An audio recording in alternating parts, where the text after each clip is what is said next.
السلام علیکم۔ ہم لوگ قرآن مجید میں اللہ تعالیٰ کی ہدایت اور رہنمائی پڑھتے ہیں، اور اس ہدایت اور رہنمائی میں جو چیز سب سے زیادہ آپ کو نمایاں نظر آئے گی وہ یہ کہ اللہ تعالیٰ کی اپنی ہستی، اس کا اپنا وجود، اور دوسرا یہ کہ قیامت کے دن اس کے حضور پیشی، اس کی رضا اور جنت، اور اس کی پکڑ اور جہنم۔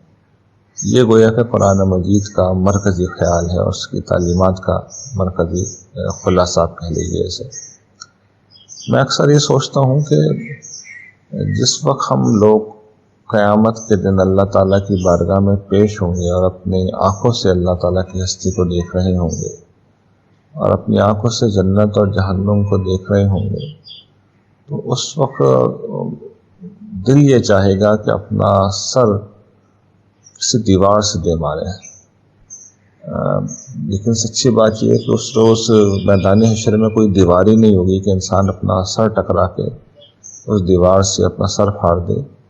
اور سر پھاڑنے کی وجہ یہ ہوگی کہ وہ سارے حقائق جو قرآن مجید بیان کر رہا ہے اپنے سر کی آنکھوں سے لوگوں کو نظر آ رہے ہوں گے۔ جنت سامنے ہوگی، اس کے درجات سامنے ہوں گے، جہنم سامنے ہوگی، اس کے عذاب سامنے ہوں گے، اور جس دنیا میں لگ کے ہم نے ان سب کو نظر انداز کیا تھا وہ ختم ہو چکا ہوگا، ہمیشہ کے لیے ختم ہو چکا ہوگا۔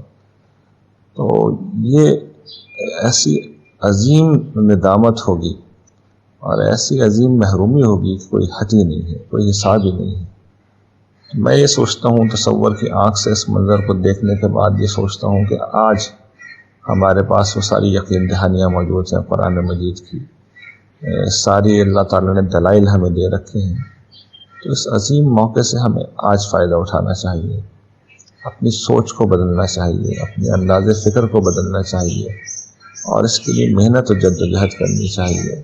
یعنی اپنی شخصیت کو بدلنا ایک بڑی محنت طلب کام ہوتا ہے۔ اس کو ہمیں اپنی زندگی کا بڑا اہم مقصد بنانا چاہیے، اپنے بیوی بچوں کو توجہ دلانا چاہیے، اور جب ہم اس کو مقصد بنائیں گے تو یہ میں آپ کو یقین دلاتا ہوں کہ تبدیلی پھر آتی ہی آتی ہے۔